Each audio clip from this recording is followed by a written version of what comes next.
भारत की 140 करोड़ की जनसंख्या में हर घर से इतना ज्यादा कचरा निकलता है कि इस कचरे का पूरा पहाड़ बन चुका है। सिर्फ हमारे इंडिया की बात करें तो हर दिन लगभग 0.1 मिलियन टन कचरा निकलता है और साल भर में लगभग 36 मिलियन टन वेस्टेज प्रोड्यूस होता है और इतने कचरे में 70% प्लास्टिक ही होता है। और हम सब जानते हैं कि प्लास्टिक को पूरी तरह से डीकंपोज होने में कई सालों का समय लगता है। तो आखिर कैसे इस यूज्ड प्लास्टिक को रिसाइकल करके फिर से यूज किया जाए?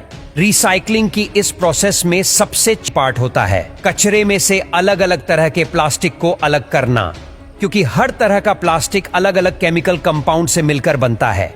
ऐसे में अगर हम इस प्लास्टिक को बिना सोल्ट किए रिसाइकल करेंगे तो हो सकता है कि जो प्लास्टिक रिसाइकलिंग के बाद बने वो टॉक्सिक हो, जो यूज करने लायक ना हो।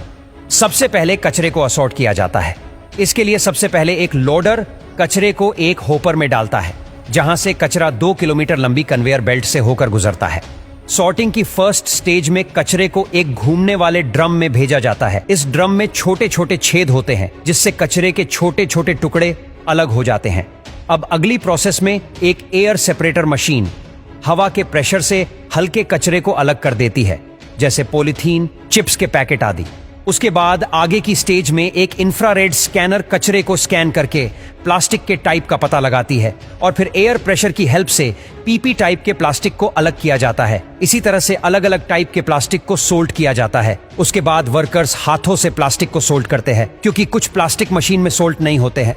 अब उस कचरे को बाहर भेजा जाता है जो रिसाइकल नहीं हो सकता है। इस कचरे को बाद में पावर प्लांट, स्टील फैक्ट्री या सीमेंट की फैक्ट्री में भेज दिया जाता है, जो इसे ईंधन के रूप में इस्तेमाल करते हैं। अब इस सोल्टेड प्लास्टिक को रिसाइकल करने के लिए सबसे पहले इसे एक होपर में डाला जाता है, जहां से यह प्लास्टिक कन्वेयर बेल्ट से होता हुआ आगे बढ़ता है, जहां इन्हें ग्राइंड करके छोटे छोटे टुकड़ों में बदला जाता है। ग्राइंड होने के बाद इन कलरफुल प्लास्टिक के टुकड़ों को इकट्ठा कर लिया जाता है।